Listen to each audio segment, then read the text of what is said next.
Monsieur le président, monsieur le ministre, monsieur le président de la commission, mes chers collègues, comme tous les membres de l'Union centriste, j'ai une pensée particulière pour notre ami et notre ancien collègue Jean-Marie Bockel et sa famille. Je remercie monsieur le président Cambon d'avoir rappelé que le lieutenant Pierre-Emmanuel Bockel aurait dû fêter ses 30 ans aujourd'hui. Nous souhaitons rendre hommage aux 55 militaires français tombés au combat et aux centaines de victimes dans les rangs de nos alliés du G5 Sahel, qui payent un lourd tribut pour le rétablissement de la paix dans leur région. Afin de préparer ce débat parlementaire sur l'opération Barkhane, je me suis rendu au Tchad, au Burkina Faso et au Mali. Tous mes interlocuteurs, qu'ils soient politiques, militaires, diplomates ou encore nos compatriotes établis dans ces pays, tous expriment le besoin de la présence Barkhane sur le terrain. Ils reconnaissent la prouesse militaire de l'armée française, que je veux saluer ici, faisant énormément avec si peu pour un si vaste territoire. Lors de ma première visite à Ouagadougou il y a 4 ans, la carte du Burkina Faso de conseil aux voyageurs du ministère des Affaires étrangères était jaune avec une bande rouge à la frontière nord avec le Mali. Désormais, elle est majoritairement rouge avec le cœur du pays et sa capitale en orange. Lors de mon entretien avec M. Roch Kaboré, le président du Faso a considéré que le combat mené par les États de la région vise à contenir la menace, l'extension du phénomène en direction des pays côtiers se faisant sentir.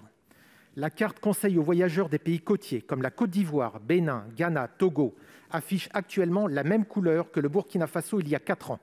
La France envisage-t-elle des initiatives diplomatiques pour aider les pays côtiers à anticiper la menace terroriste qui les vise directement et pour accroître leur coopération militaire avec les pays du G5 Sahel ?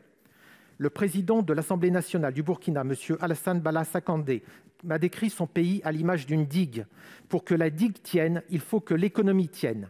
À Bamako, nos entrepreneurs me faisaient remarquer qu'il est moins cher et qu'il fallait 3 fois moins de temps pour amener un conteneur de France à Dakar que de Dakar à Bamako. La France compte-t-elle favoriser la création de corridors commerciaux depuis ces pays enclavés vers la mer en relançant par exemple le Dakar-Bamako ferroviaire à l'arrêt depuis 2018 ? Je vous remercie. Merci, cher collègue. Monsieur le ministre. Oui, sur les 2 questions posées par le sénateur Cadic, elles sont tout à fait pertinentes. Sur la première, j'ai répondu tout à l'heure dans mon propos qu'il était indispensable de faire en sorte que les pays du Golfe de Guinée, les pays du Sud, puissent se travailler ensemble pour assurer la sécurité de leurs frontières nord. Non pas de rentrer dans le G5 Sahel, mais d'avoir une coopération entre eux pour assurer la sécurité de leurs frontières nord, à la fois dans le domaine du renseignement, c'est très important, et aussi dans le domaine de la sécurité, avoir une relation avec leurs unités présentes. Il y a une initiative du président Akufo-Addo, président du Ghana, j'en ai parlé, qui s'appelle l'initiative d'Accra, qui va en ce sens. Et comme le président Akufo-Addo sera présent à N'Djamena, ce sera aussi l'opportunité de dérouler cette coordination indispensable.